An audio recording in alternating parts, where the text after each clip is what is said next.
네, 안녕하세요. 좋은 하루 홈케어라는 회사를 운영하고 있는 이승훈이라고 합니다. 에어컨이랑 세탁기, 가전제품을 전반적으로 케어 서비스와 AS 하는 업무를 진행을 하고 있고, 좋은 하루라는 유튜브 채널도 운영을 하면서 많은 정보를 보여드리고 있습니다.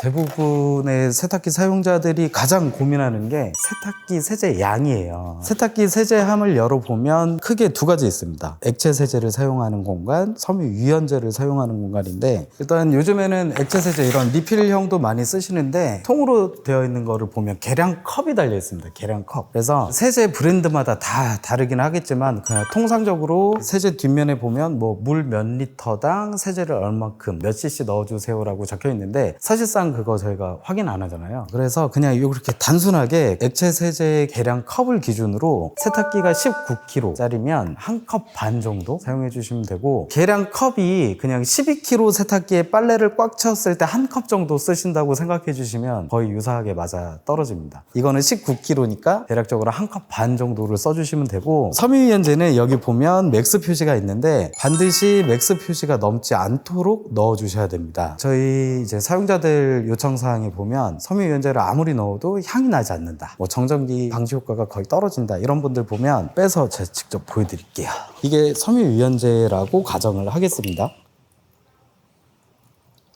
네, 이 정도 넣으면 섬유유연제가 떨어지지 않고 계속 여기 머금고 있다가 세탁기가 세탁이 끝나고 헹굼으로 돌아갈 때 그때 섬유유연제가 투입이 되는데, 나는 옷에서 향이 좀 많이 났으면 좋겠다 이런 분들은 섬유유연제를 많이 넣어요. 많이 이렇게 넘치도록 넣게 되면 네, 이렇게 빠지는 게 보이시죠? 여기도 한번 봐주시면 다 빠지네요? 예, 섬유유연제는 원래 헹굼 때 빠져야 되는데 너무 많이 사용을 하게 되면 이미 세탁 때 다 빠지고 정작 헹굼 돌아갈 때는 섬유유연제가 아예 하나도 없는 상태가 됩니다. 사이펀 원리라고 하는데, 대부분 섬유유연제를 많이 쓰시는 분들은 버린 것과 마찬가지이기 때문에 정량을 써주시고, 나는 향이 더 났으면 좋겠다 하는 분들은 세탁기가 세탁 모드에서 헹굼으로 넘어갈 때 세탁물 추가 버튼이나 잠깐 정지를 해놓고 여기다 직접 섬유유연제를 투입해 주시면 원하는 향이 나게끔 효과를 얻을 수 있습니다. 특히 이런 섬유유연제 같은 액체 세제 같은 것들이 요즘에 다 고농축으로 나오기 때문에 세제가 들어가면 이 세탁기에서는 빨랫감에 알맞는 양의 물을 사용하는데, 사용자분들이 세제를 많이 썼어도 이 세탁기는 들어온 빨랫감 양에 대한 물만 쓰잖아요. 그래서 세제가 잔류하게 됩니다. 세제가 잔류하면 고농축 세제들이 찌꺼기화 돼서 세탁기 통에 붙기도 하고, 세제를 안 넣는데도 빨래를 하면 향이 난다는 분들도 있고, 세탁기 문을 열어서 냄새를 맡아보면 세제 향이 계속 나는 집들도 있습니다. 세제 찌꺼기가 남아서 향이 나는 케이스들이 있고, 세제가 변질이 돼서 계속 곰팡이가 피고 하면 빨래를 하고 나서도 당연히 냄새가 날 수밖에 없죠. 그나마 다행인 거는 지금 제조사, 대형 제조사들이 요즘에는 자동 세제함을 많이 출시를 했어요. 그래서 빨랫감에 맞게 세제가 자동으로 들어가는, 그렇게도 했는데, 문제는 자동 세제함에 세제가 부어져 있다 보니까 거기서도 곰팡이가 생길 수 있어서 조금 더 철저히 관리가 필요한 부분입니다. 캡슐 세제는 다른가요? 캡슐 세제가 편하긴 한데, 세탁기 작동 원리상 캡슐 세제가 들어왔다는 걸 세탁기가 인지를 못해요. 캡슐 세제 단점 중에 하나는 정량을 넣을 수 없다는 거. 한 캡슐을 무조건 넣어야 되기 때문에 정량 이상이 될 경우, 그러니까 빨랫감이 소량인데 캡슐 세제 용량이 뭐 12kg에 맞춰져 있다, 그렇게 되면 찌꺼기가 남을 수 있기 때문에 캡슐 세제에 맞는 빨랫감을 할 때는 캡슐 세제를 쓰셔도 되지만, 뭐 소량이나 대량의 빨래를 할 때는 용량 조절에 실패할 가능성이 있으니까 그거 참고 좀 부탁드리겠습니다. 일단은 뭐 온라인에 퍼져 있는 검증되지 않은 방법들, 베이킹 소다로 세탁기 통세척을 한다, 과탄산 소다 이런 거, 뭐 빙초산, 락스 이런 거를 써서 세탁기 내부에 붙어 있는, 눈에 보이진 않지만 그거를 청소를 해주는데, 그거 여기 가서 조금 보여드리면, 예를 들어 이런 뭐 통돌이 세탁기에다가 과탄산 소다, 뭐 베이킹 소다 이런 것들을 집어넣고 세탁을 돌리게 되면 물이 딱 찼을 때 보면 이물질이 뜨는 게 딱 육안으로 확인이 됩니다. 그리고 세탁조 클리너, 그런 것도 많이 쓰시잖아요. 그래서 이물질이 떠서 세탁기 통 세척이 됐다라고 오인하시는 경우들이 대부분이고, 여기에 뜨는 이물질들은 원래는 세탁기 하단부에 스파이더라는 부품에서 잡고 있다가 배수가 돼야 되는 이물질이 위에 뜬 겁니다. 실제로 저희가 다 테스트를 해봤을 때도 실제로 세척 효과가 거의 미비하고, 과탄산소다 베이킹소다의 가장 큰 단점은 가루형 세제이기 때문에 완벽하게 녹이는 게 쉽지가 않습니다. 뜨거운 물에 녹여서 한다라고 하는데, 과탄산소다 이 한 주먹을 녹이려면 전기포트기로 물을 끓여서 한 4-5번 이상은 해야 그나마 그게 녹을까 말까 한 정도이기 때문에, 염기성의 가루 세제가 세탁기에 남게 되면 오히려 세탁기 아까 보여드렸던 이쪽 부분, 회전축 부분,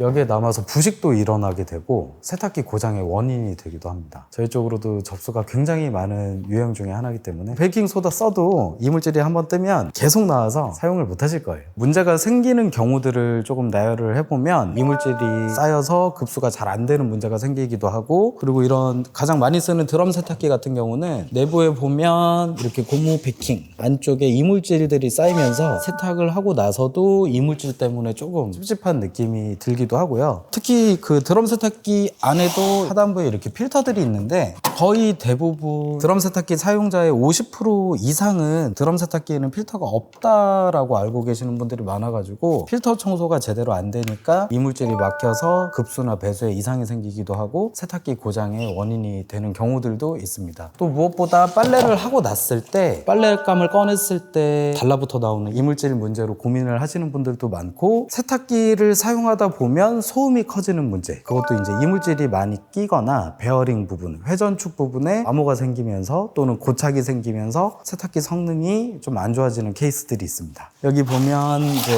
세탁기 후면부고요.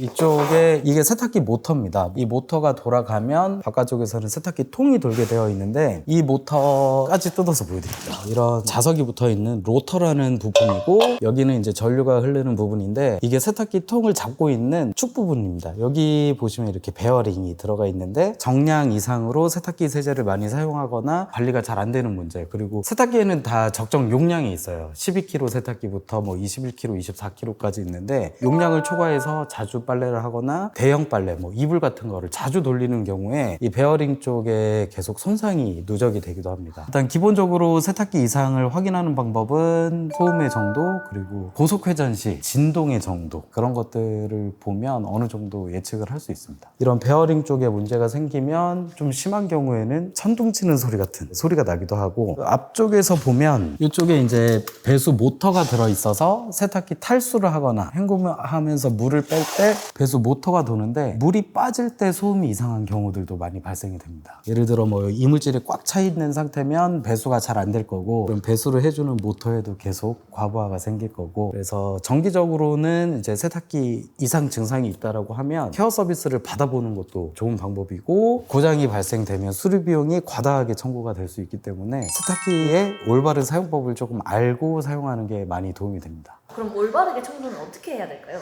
드럼 세탁기 관리 방법은 빨래가 끝날 때마다 이렇게 가급적이면 세제함을 열어주시고 도어도 열어주시고, 드럼 세탁기 필터를 이렇게 빼보면 여기에 0.2L 이상의 잔수가 항상 들어있습니다. 그래서 이렇게 빼놓으면 여기도 공기가 통하고 세탁기 통과 세제함에도 공기가 통하기 때문에 잔수, 내부에 이제 습기가 줄어들면서 곰팡이나 이물질, 찌든 때 등이 끼는 확률이 줄어들어요. 이렇게 환기 상태를 유지를 해주시는 게 좋고, 드럼 세탁기는 이 필터를 빼지 않으면 아까 말씀드렸던 것처럼 잔수가 항상 있기 때문에 겨울철 동파에 굉장히 취약합니다. 특히 베란다에 있고 이러니까. 겨울에 한파가 올 때는 반드시 세탁이 끝날 때마다 여기에 잔수를 제거해 주시는 게 가장 좋고요. 자취하시는 분들은 이 세탁기가 집 안에 싱크대 밑에 들어있기 때문에 이거를 빼면 바닥이 물난리가 나니까, 이거를 빼기 전에 여기 잔수 제거 호스를 이용해서 페트병 등으로 물을 받아 주셔서 물을 뺀 뒤에 이 필터를 빼서 관리를 해주시면 되겠습니다.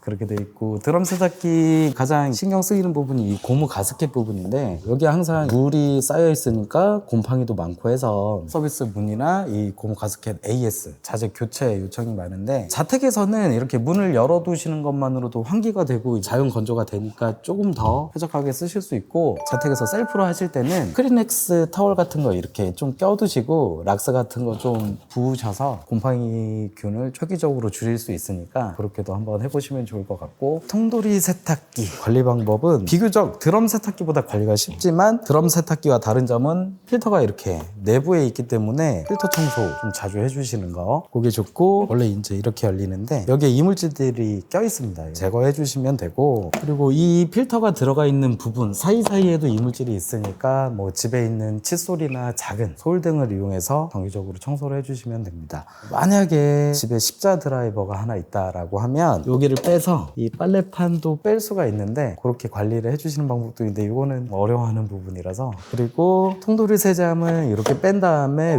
위로 올려주면 빠지게 돼 있는데 이것도 빼서 이 안쪽 뒤쪽이랑 이 안쪽에도 오염이 제법 있으니까 여기도 관리를 해주시면 도움이 많이 됩니다. 저희가 이제 AS 업무, 케어 서비스 업무 1년에 수만 대 이상을 처리하고 있는데 10년 이상 된 세탁기도 분해해 봤을 때 새 것처럼 깨끗한 경우들이 꽤 있어요. 그래서 저희가 관리를 어떻게 하셨나요? 라고 여쭤보면 공통적인 대답은 식초를 사용한다 합니다. 식초를 소주 잔으로 한 3컵 정도를 넣고 세탁 헹굼 탈수, 어떤 분들은 헹굼을 더 여러 번 해가지고 세탁기를 관리한다는 분들이 있고, 그런 세탁기들은 확실히 베이킹소다나 세탁조 클리너 쓰는 집들보다 훨씬 더 깨끗합니다. 식초의 그 산성이 섬유유연제 효과도 있고 이물질을 좀 획기적으로 떨어뜨려주는 효과도 있고, 무엇보다도 액상으로 되어 있다 보니까 세탁기에 잔류하지 않아서 딱 오염물만 빠지고 깔끔하게 세탁기 성능에도 문제가 없게 관리가 되는 걸로 추정이 됩니다. 그냥 마트에서 파는 아무 식초 네, 그래서 요즘에 실제 고객집 가보면 비싼 식초 말고 그냥 말통 큰 페트병에 들어있는 거 사다가 쓰시는 분들이 많거든요. 조금 저렴한 식초를 사다가 쓰셔도 될 것 같습니다. 세탁기 청소를 셀프 관리해서 냄새가 나면 제조사나 케어 서비스 업체들을 이용해서 케어 서비스를 받아보시고요. 케어 서비스 이후에도 냄새가 난다라고 하면 딱 배수 라인밖에 없습니다. 배수 호스가 하수구에 꽂혀 있는 부분, 그런 부분들을 통해서 냄새가 나오는 경우가 있는데 거의 드물고, 케어 서비스를 받았지만 이 고무 가스켓 이게 이제 너무 오래되거나 곰팡이가 차서 검정색으로 변색이 돼버린 경우, 그러면 차라리 케어 서비스를 받으면서 이런 고무 가스켓류들은 소모품성 으로 봐도 되니까 새 걸로 그냥 교체를 받아보시는 것도 도움이 될 것 같습니다. 국내에서 청소는 어떤 식으로 하시나요? 이 드럼 세탁기 같은 경우는 케이스를 다 벗겨내면 이런 게 속에 들어가 있는데, 이 부품 안에 이런 고무 가스켓류 그 안에 돌아가는 통 분해를 하면 튜브 안쪽에 오염도도 있고 통 안에, 그리고 통이 연결된 연결부 이런 데도 이물질이 꽉꽉 차 있어서 그런 거를 분해해서 새 거는 아니지만 새 것처럼 쓸 수 있게 세척을 하는 거고, 이거를 위로 세우면 이제 통돌이 형태가 되는데 마찬가지로 통까지 다 분해를 하면 물이 닿는 부분은 다 새 것처럼 만든다라고 생각을 해주시면 됩니다. 드럼 세탁기와 통돌이 세척력을 비교해보면 통돌이가 훨씬 더 우수합니다. 드럼 세탁기는 장갑을 예로 들면 이렇게 넣어서 이렇게 들어 올려서 떨어뜨리는 방식, 두들기는 낙차 방식으로 운영이 되는 게 드럼 세탁기고요. 통돌이 세탁기는 다들 아시겠지만 여기에 물이 가득 차고 이렇게 회전하는 방식으로 회전력에 의해서 빨래를 하는 방식입니다. 통돌이 세탁기가 회전력이 주는 힘이 더 강하기 때문에 우수한데, 드럼 대비 단점은 물을 조금 많이 사용한다는 거. 이사를 자주 할 계획이신 분들은 이 드럼 세탁기 무게 자체가 무겁기 때문에 이사를 자주 하면 고장 우려가 많이 높아요. 그리고 수리 비용도 비싸고, 이사 계획이 많으시면 통돌이 세탁기를 사는 게 맞고요. 그리고 우리 집에서 이불 빨래, 패딩, 대용량의 빨래를 조금 많이 돌린다 하시는 분들은 세척력이 좋은 통돌이가 훨씬 더 좋습니다. 드럼 세탁기는 떨어뜨리는 방식으로 빨래를 하기 때문에 이불이 아무리 얇아도 부피 자체가 커서 떨어지는 공간이 적어서 세탁 자체가 잘 안 되는 단점이 있고요. 세탁은 잘 안 되지만 드럼 세탁기의 최대 장점은 공간 활용도입니다. 네모나게 생겨서 이 위의 공간도 활용할 수 있고 건조기도 넣을 수 있고, 또 요즘 신축 아파트나 주택들이 세탁 공간이 너무 작게 나오기 때문에 통돌이를 쓰게 되면 윗 공간이 필요한데 드럼 세탁기는 자체로 공간에서도 활용이 가능하고, 집에 노약자분, 허리가 아프신 분이나 힘이 조금 약한 분들이 계시면 그런 분들은 통돌이 세탁기에서 빨래를 꺼내는 게 되게 힘듭니다. 특히 뭐 임산부분들, 출산을 앞두고 계시면 배도 나와 있어서 빨래 꺼내는 게 힘든데 드럼 세탁기는 그냥 여기서 바로 꺼내면 되기 때문에 건강 상태나 체형, 키 이런 거에 의해서도 드럼을 선택하는 경우들도 꽤 있습니다. 드럼 세탁기가 이사를 가고 나서 이사 오기 전과 좀 상태가 달라질 때가 있어요. 이 자체가 너무 무겁기 때문에 이 안에서 이사 과정에서 이런 게 이제 흔들리는 증상들이 있고, 무게가 무거우니까 이제 부품에 파손이 일어나기도 하는데, 혹시 이사를 앞두고 계신 드럼 세탁기 사용자분들은 이 세탁기 뒤에 보면 이렇게 홈이 이렇게 다 나 있습니다. 홈 안쪽에 보면 이렇게 고정부가 있는데, 세탁기 처음 구매하셨을 때 여기 고정이 돼서 오는 부품이 있습니다. 그래서 그 부품 집안 어딘가에 찾아보면 있을 텐데, 그거를 이렇게 고정을 하고 이사를 가야지만 이 내부에 있는 세탁기 부품들이 안전하게 고장 없이 이사를 갈 수 있습니다.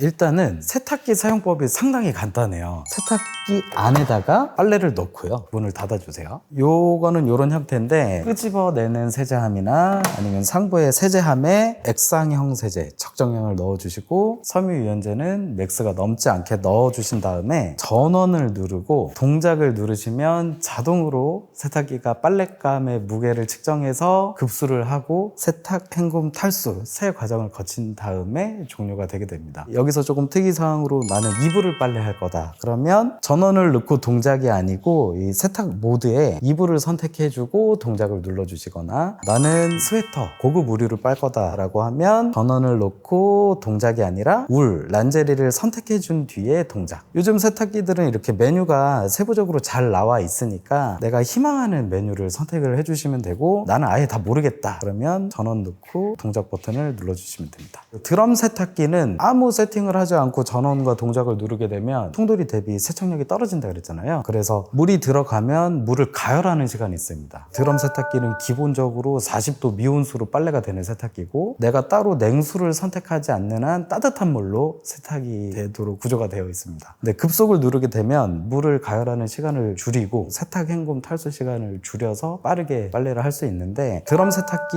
특징상 이제 낙차 방식이다 보니까 물이 어느 정도 온도가 있어야지 빨래가 더 오염도 제거에 효과가 있습니다. 사실상 주기는 없는데 가급적 자주 해주는 게 좋죠. 2, 3주에 한 번. 일단 드럼 세탁기 평소에 관리를 하실 때는 여기 세제함 보면 버튼 하나만 눌러서 빼서 부속품들도 빠지니까 이 안에 있는 곰팡이들, 이물질이 굉장히 많이 껴있습니다. 이게 빠지는지 모르는 분들이 대부분이세요. 빼서 관리를 해주시고, 요즘도 이제 뭐 베이킹 소다를 비롯해서 세제들도 가루 세제를 쓰는 분들이 많은데, 이 드럼 세탁기와 신형 통돌이 세탁기들은 모두 액상형 세제를 쓰셔야 됩니다. 가루 세제를 쓰면 세탁기 회전부와 그 베어링 쪽 내부에 이물질이 쌓일 수 있어서 세탁기 성능에 더 안 좋은 결과를 미치니까 반드시 액상형을 써주시고, 빨래가 끝난 다음에는 통돌이 세탁기도 드럼 세탁기도 마찬가지로 이렇게 가급적 문을 열어서 환기 상태를 조금 유지해서 안에 수분을 좀 줄여주는 게 좋습니다. 그리고 드럼 세탁기는 안에 하단에 필터가 있으니까 여기도 정기적으로 필터 청소를 해주시면 세탁기 관리에 많은 도움이 됩니다.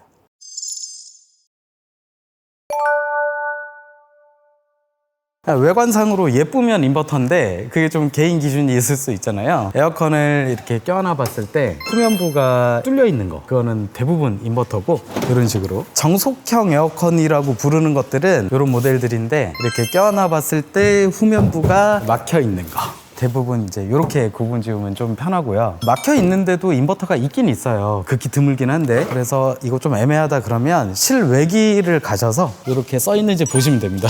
인버터형에만 이렇게 써져 있으니까. 인버터형과 정속형의 차이는, 자동차로 치면 서울에서 내가 부산을 간다 그러면 시동 켜자마자 풀악셀로 부산까지 가는 게 정속형이에요. 그러다 보니까 기름값도 많이 들 거고 속도는 빨리 가지만 좀 사고 위험도 있을 거고, 그런 장단점이 있는데, 인버터형은 달라요. 인버터형은 시동을 켜기 전에 안전벨트하고 주차 브레이크 확인하고 내비를 찍어서 서울부터 부산을 어떻게 가는 게 효율적인지, 그리고 몇 킬로로 갈 건지, 그렇게 하면서 부산을 내려가는 사이에 뭐 100킬로로 갈 거면 속도가 올라가면 엑셀을 떼서 속도를 줄여주고, 너무 속도가 느리면 엑셀을 밟아서 속도를 맞춰주고, 그런 게 인버터인데, 인버터형들의 최대 장점은 에너지 효율이에요. 정속형은 켜자마자 계속 강한 냉기가 나오기 때문에 전기 전기 사용요금이 많이 나가는 반면 인버터형은 실내 온도, 내가 희망 온도에 도달을 하면 잠깐 이 실외기가 작동을 멈추니까 에너지 효율을 조금 더 좋게 된 게 인버터입니다. 에어컨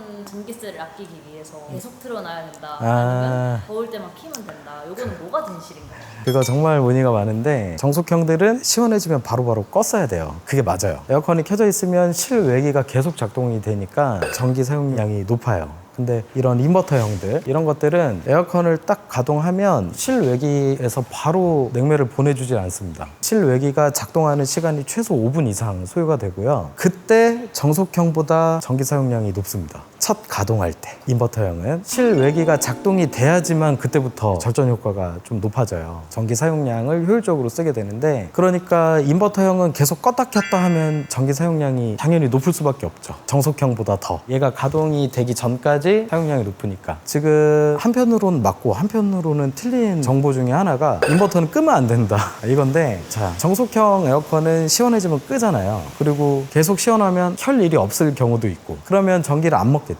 근데 인버터형은 계속 켜져 있으면 소량이라도 어쨌든 전기를 계속 사용하게 됩니다. 계속해서 실외기와 스탠드에서 대기 전력을 사용하기 때문에 꺼져 있는 에어컨보다 전기 사용량이 적을 수는 없어요. 그리고 이제 제조사 연구 자료에도 따르면 36시간을 기준으로 인버터형 에어컨을 계속 켜놓은 거, 그리고 온도에 다다를 때마다 에어컨을 끄는 케이스들, 정속형 비교를 했을 때 36시간이 넘어가면 어쩔 수 없이 계속 켜져 있는 인버터형 에어컨이 전기 사용량이 더 높아집니다. 지금 한 달 내내 트시는 분들도 있고 아예 안 끄시는 분들도 계세요. 온도를 올려놓죠. 온도가 올라갔을 때는 송풍 기능이 작동하는 거기 때문에 오히려 냄새 원인에도 더 안 좋고요. 적당한 시점에는 에어컨을 꺼주는 게 맞고요. 인버터형의 경우. 그래야 전기세도 절감할 수 있고, 꺼져야 송풍이 안 돌아가기 때문에 냄새가 나는 원인도 차단할 수 있고요. 그러면 예. 몇 도 이상부터 냄새가 나나요? 에어컨은 온도에 따라 움직이는데, 사용자가 18도로 해놓고 실제 실내 공간이 18도가 되면 실외기에서 냉매 공급을 멈추면서 그때부터 냄새가 나요. 그래서 온도랑은 관계가 없고요. 현재 실내 온도랑 희망 온도가 딱 맞아지면 그때부터 냄새가 난다고 보시면 됩니다. 요즘에는 에어컨에도 실내 온도가 잘 표시되니까 내가 희망 온도가 뭐 25도로 해놓고 실내 온도가 26도면 냄새 안 나죠. 근데 실내 온도가 26도, 내가 설정해 놓은 온도도 26도, 그럼 동일하니까 실외기가 멈추고 송풍 모드로 전환되니까 그때부터 냄새가 납니다.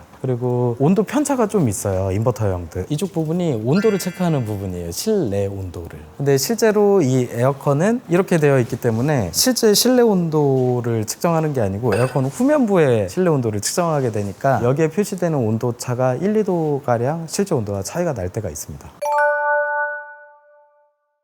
흔히 말하는 저런 정속형 에어컨들은 냉각판 재질이 동이에요. 구리. 어수선해서 죄송한데 이런 게 이제 동이나 구리거든요. 흔히 이제 10원짜리 동전 만들 때도 예전에 동을 썼었고, 연배가 있으신 저희 아버님 세대들 보면 쌀이나 신발장에 냄새, 냉장고에 냄새 날 때 그 10원짜리를 넣어놨거든요. 그게 동이 가진 효과 중에 향균 탈취 효과가 있어요. 바이러스나 이런 미생물들이 붙어도 동 자체의 순 기능에 의해서 그게 좀 사멸하는 효과, 냄새도 잡아주는 억제 효과가 있어서 정속형 에어컨에서는 쉰내가 안 납니다. 그러면 인버터 인버터. 에어컨을 동으로 바꾸면 되잖아요. 동은 두께를 좀 보셨을 텐데 가공이 어려워요. 온도를 높게 써야 되는데 사이다 캔 같은 거 찌그러뜨리면 잘 찌그러지잖아요. 근데 동은 안 돼요. 그래서 이렇게 이런 식으로 고효율로 만들려면 동으로는 좀 어려운 점이 있습니다. 그래서 알루미늄, 녹는 점이 낮기 때문에 성형이 쉬운 재질로 냉각판이 요즘에 나오고 있습니다. 기존의 정속형들에서 많이 쓰던 동 재질에 비해서 냄새 좀 민감한 편이고 관리가 좀 까다로운 편입니다. 제가 최근에 그런 글을 봤어요.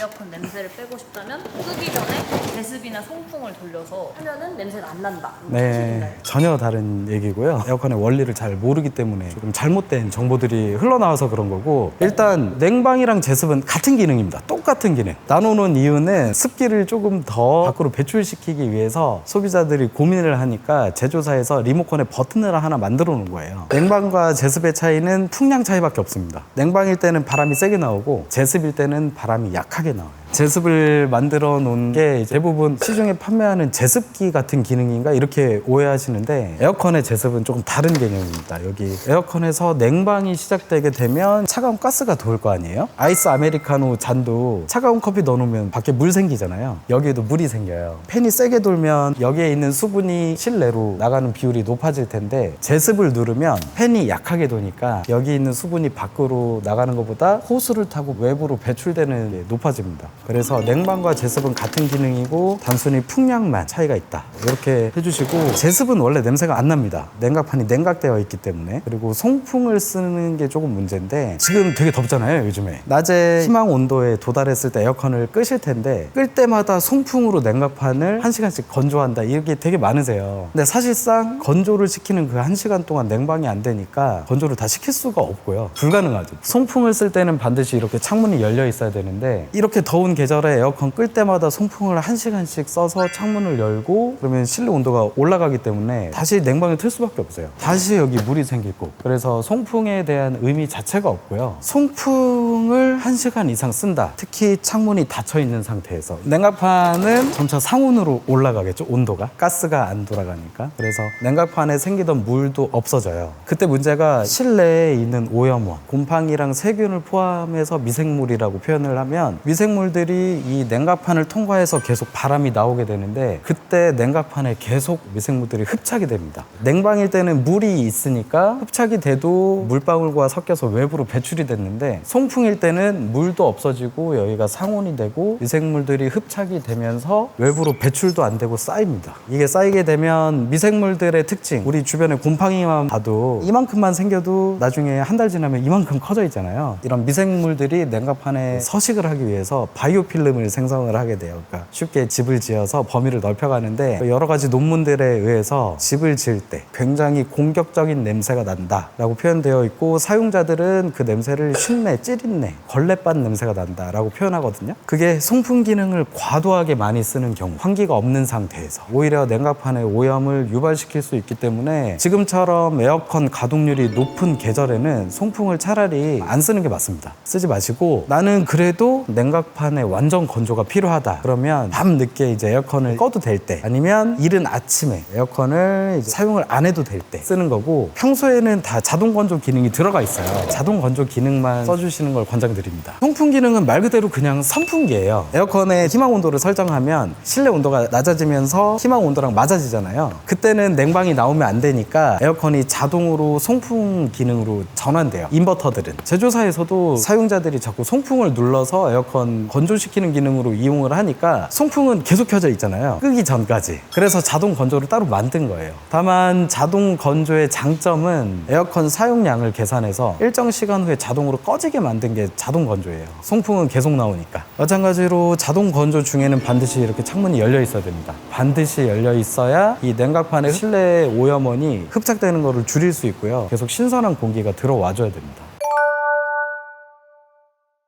지금 여기 에어컨이 저희도 한 7, 80대가 항상 구비되어 있어요. 여기 있는 에어컨들도 누군가가 이제 사용을 하던 에어컨들인데 지금 여기서 가동을 할 때 냄새가 하나도 안 납니다. 에어컨 냄새의 원인은 집안에 있어요. 집안 환경 문제지 에어컨 자체에서 냄새가 나진 않아요. 에어컨 냄새 때문에 고민이신 분들은 집안에 냄새가 나는 원인을 먼저 좀 찾으셔야 되는데 암모니아, 벽지부터 애완견, 음식 냄새, 디퓨저, 향수, 화장품 이런 냄새들이 냉각판 알루미늄판에 흡착이 되면 이상한 냄새로 변질이 되기 때문에 일단 집안에서 먼저 원인을 찾아주셔야 되고 냄새 원인을 찾지 못하고 분해해서 세척을 했다. 그럼 일시적으로는 냄새가 없어질 수 있지만 실제 냄새 원인은 따로 있기 때문에 다시 냄새가 나게 됩니다. 그리고 아까처럼 송풍 기능을 좀 잘못 사용하는 케이스들 환기 없이 사용을 했거나 너무 장시간 자주 빈도를 높게 사용하면 실내 냄새 원인 물질이 계속 흡착이 되니까 오히려 냄새를 더 증가시킬 수 있습니다. 인버터형 에어컨들 요즘에 다 거의 인버터니까 대부분 필터가 이렇게 뒤에 이렇게 있어요. 조금 특이한 모델들은 이렇게 필터가 이중으로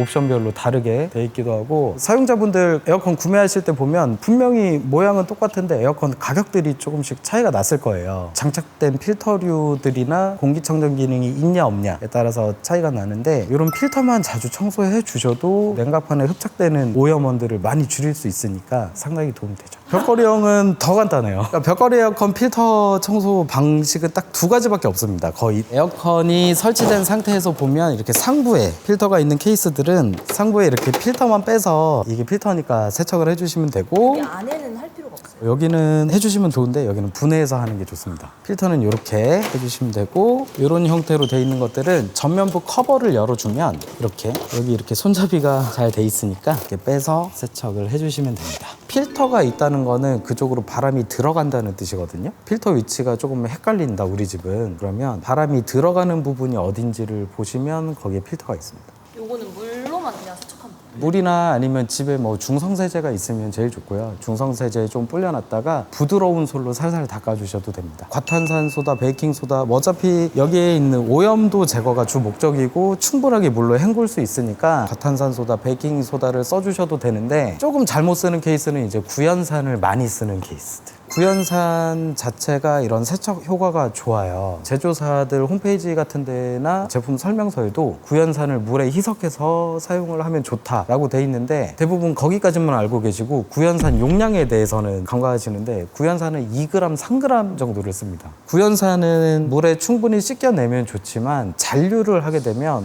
호흡기, 폐질환에 안 좋은 원인이 생길 수도 있어서 구연산으로 세척을 하신다면 굉장히 소량을 물에 잘 10배 이상 희석해서 써주셔야 됩니다. 반드시 잔류되는 구연산이 없게끔, 특히 좀 건강이 안 좋으신 분들한테는 더 많이 치명적일 거기 때문에 굉장히 소량을 써주시는 걸 추천드립니다. 지금 이제 필터 종류에도 이렇게 바이러스를 잡아주는 특화된 필터들이 있고, 헤파 필터, 물이 통과하지 않는 이런 필터들도 있고요. 여기는 전기가 통하는 곳에 먼지가 잘 달라붙거든요. 그런 원리를 이용해서 전기를 흘려서 먼지를 잡아서 태워주는 이런 필터들도 있습니다. 이런 집진 필터, 헤파 필터 이런 것들은 물 청소가 안 되는 필터들입니다. 원칙상으로는. 그래서 이런 헤파 필터는 청소기로 흡입해서 이물질을 좀 제거해주는 방법이 있고, 헤파 필터는 6개월에서 1년에 한 번 교체를 해주는 필터고요. 이런 바이러스 필터들도 물 세척이 안 되고 가급적이면 이제 교체를 해주는데, 필터를 빼보면 뭐 물 세척을 하지 마세요 이런 문구들이 많이 써 있을 거예요. 그런 거는 물로 세척을 하면 안 되고, 이런 집진 필터도 전기가 통하는 거다 보니까 물 세척을 해도 되지만 바로 꽂으면 전기가 흐를 수 있으니까 그늘에서 한 3일 정도 잘 말렸다가 수분이 완전히 증발했을 때 재설치를 해주시면 됩니다. 필터가 없어도 에어컨 작동에는 문제가 없기 때문에 잘 말려주시고 사용해 주시면 돼요.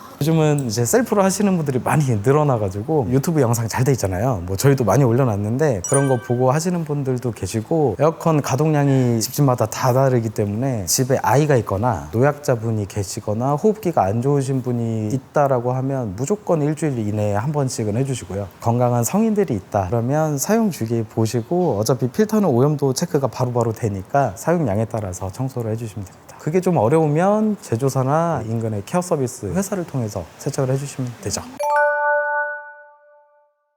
겨울을 지나고 여름에 이제 딱 키면 겨울철에 에어컨이 노출된 상태로, 냉각판이 노출된 상태로 있으니까 저희가 음식도 해 먹을 거고 땀도 많이 흘렸을 거고 향수나 화장품, 뭐 디퓨저를 바꿨을 수도 있고, 그런 냄새들이 겨울 내에도 계속 흡착이 되니까 여름철 사용이 끝날 때 냉각판이나 이런 거를 그때는 송풍을 이용해서 한번 쭉 건조를 시켜주고, 쾌적한 상태일 때 커버를 씌워서 겨울에 보관을 해주시는 게 가장 좋죠. 여름에 첫 가동을 하실 때는 냉방이랑 제습 두 기능을 이용해서 창문이 열린 상태에서 1시간 정도를 틀어주세요. 그러면 냉방이나 제습 상태일 때는 냉각판에 계속 물이 생기니까 응축수라고 하는데, 냉각판에 있던 이물질들을 약간 제거해주는 효과가 있습니다. 제거된 오염물들은 수분을 타고 호스를 통해서 외부로 배출이 되니까 1시간 정도 그렇게 첫 가동해 주시고 그 다음에 문을 닫고 사용을 해주시면 되고, 오염도가 조금 심해서 냄새가 좀 자주 난다 그러면 냉방이랑 제습일 때는 아예 냄새가 안 나거든요. 그러니까 첫 가동할 때 한 2, 3일 정도는 문을 열고 냉방을 먼저 가동한 다음에 에어컨을 사용해 주시면 됩니다. 여기 이렇게 썩은 생선이 있다고 해볼게요. 썩은 생선을 그냥 놔두면 냄새가 엄청 심하잖아요. 진동을 할 텐데, 썩은 생선을 냉동실에 얼리면 냄새가 사라지잖아요. 에어컨도 똑같습니다. 처음에 냄새 나는 에어컨들도 계속 냉방이랑 제습을 가동을 하면 냉각판이 계속 냉각이 되면서 물도 생기고 씻어주는 세척 효과도 있으니까 냄새가 사라집니다. 냉방 제습 때는 그래서 냄새가 안 나는데, 간혹 냉방 제습 때도 냄새가 난다 그러면 에어컨에 연결된 드레인 호수가 하수구에 꽂혀 있거나 하수구 냄새가 역류하는 케이스들, 뭐 그런 특이한 케이스들 말고는 냄새가 날 수가 없습니다. 냉각이 돼 있기 때문에. 요즘 좋은 에어컨 같은 경우는 자동 세척 기능도 있어요. 자동 세척. 원리상으로는 냉각이 되면 냄새가 안 나잖아요. 그래서 자동 세척이 되면 에어컨은 껐지만 에어컨 자체적으로 냉각판을 냉각시켰다가 해제했다가 하면 냉각이 될 때 부피가 늘어나니까 거기에 있던 이물질들도 해동이 되면서 외부로 밖으로 나갈 수 있게 되니까 그런 기능들이 있는데, 당연히 이제 기존 에어컨들보다는 좋은데 그렇게 하고 또 송풍 기능을 1시간 이상 쓰거나 송풍을 먼저 1시간 쭉 쓴 다음에 또 그렇게 하거나 하면 자체적으로 설정된 효과가 좀 떨어질 수 있죠. 실외기, 요즘에 이제 법 때문에 난간에 설치를 가급적 못하게 돼 있어요. 어쩔 수 없는 경우를 제외하고. 그래서 요즘에 대부분의 주택들은 실외기가 베란다 쪽 실외기 공간이 따로 있는데, 문제는 이게 실내에 있다 보니까 사용자들이 여기 실외기에 뭐 올려놓기 좋잖아요. 여기에 막 물건이 막 쌓여 있는 경우들도 많고, 얘는 이제 창밖을 보고 있는 상태일 거고 항상. 그래서 이쪽 뒤에 보면 이 공간에 물건도 적재를 많이 해놓으세요. 근데 여기 보면 여기도 알루미늄으로 된 응축기라고 하는 부분인데, 여기도 약간의 충격에도 손상을 굉장히 쉽게 입을 수 있기 때문에 물건을 적재하거나 이러면서 여기 손상이 돼서 AS가 발생되는 사례가 지금 너무 많고요. 이렇게 집안에 있다 보니까 걸어 다니거나 뭐 물건을 들고 가다가 찍혀가지고 고장나는 케이스들 되게 많고, 그리고 이게 실내에 있고 여기 창문이 있는데 에어컨이 가동될 때는 반드시 창문이 여기가 열려 있어야 됩니다. 여기서 뜨거운 바람이 나가야 에어컨에서 찬바람이 나가는데, 환기창, 뭐 루버 같은 게 닫혀 있으니까 환기가 잘 안 되면서 실외기가 고장나는 케이스들도 정말 많습니다. 그래서 실외기가 집 안에 있는 경우는 다 환기창 다 열어주시고, 여름에는 여기 손상이 안 가도록 반드시 주의해 주셔야 되고, 실외기가 뭐 1층 밖에 있거나 아니면 차가 많이 다니는 곳에 있는 경우들은 여기에 먼지가 많이 낄 수밖에 없어요. 그리고 1층에 있으면 빗방울이 떨어지면서도 먼지가 달라붙게 되고, 그런 경우에는 냉방이 약해집니다. 그런 뭐 특수한 경우들은 여기에 물을 뿌려서라도 이물질을 제거해 주는 게 에어컨 성능에 좀 도움이 되고요. 실외기 쪽에 오염이 심해서 냉방이 잘 안 되는 케이스들은 여기 배관이 연결돼 있는데, 배관 중에서 그냥 두꺼운 거, 가장 두꺼운 거, 혹시 얼음이 껴있지 않나, 여름에 살얼음이 껴있지 않나 한번 봐주시면 명확하게 이물질이 꼈다 안 꼈다, 성능이 제대로 나온다 안 나온다를 확인할 수 있습니다. 가전제품을 오래 쓰고 싶은 사람들이 따라하면 좋을 생활식품 같은 게 뭐가 있을까요? 일단 가전제품에 대한 인식이 과거에 비해서 정말 많이 달라졌습니다. 옛날에는 그냥 쓰다가 버리고 새 거 사고 이런 인식들이 대부분이었는데, 요즘에 나오는 가전제품들은 다 관리가 필요합니다. 그리고 가격도 비싸기 때문에 쓰다가 그냥 딴 거 새 거 사기에는 좀 경제적으로도 부담이 많이 되기 때문에, 제조사 홈페이지나 설명서, 뭐 이런 유튜브, 그리고 저희 같은 케어 서비스 업체들 자료들을 보시면 필터 청소부터 에어컨, 세탁기, 냉장고, 공기청정기, 제습기 이런 관리하는 영상들이 잘 나와 있으니까 잘못된 정보는 조금 걸러내시고 올바른 정보들을 취하셔서 관리를 해주시는 게 가장 경제적으로도 현명하게 가전제품을 사용하는 방법이고, 계속 매년 가전제품 관리 영역에 대한 관심도가 정말 많이 높아졌어요. 쉽게 이제 결혼하는 분들 혼수 용품들만 봐도 옛날에는 에어컨, 세탁기, TV 이런 게 대부분이었다면, 지금은 스타일러부터 제습기, 가습기, 공청기, 오븐, 식기세척기 이런 것들이 혼수로도 늘어날 만큼 그 많은 가전을 계속 관리하기가 정말 쉽지는 않겠지만, 그래도 관리를 하면서 쓰면 굉장히 값비싼 제품들을 조금 더 오래 사용하실 수 있으니까 관리 방법에 조금 초점을 맞춰서 설명서나 제조사 자료, 유튜브에 잘 나와 있는 자료들을 참고해 주시면 좋을 것 같습니다.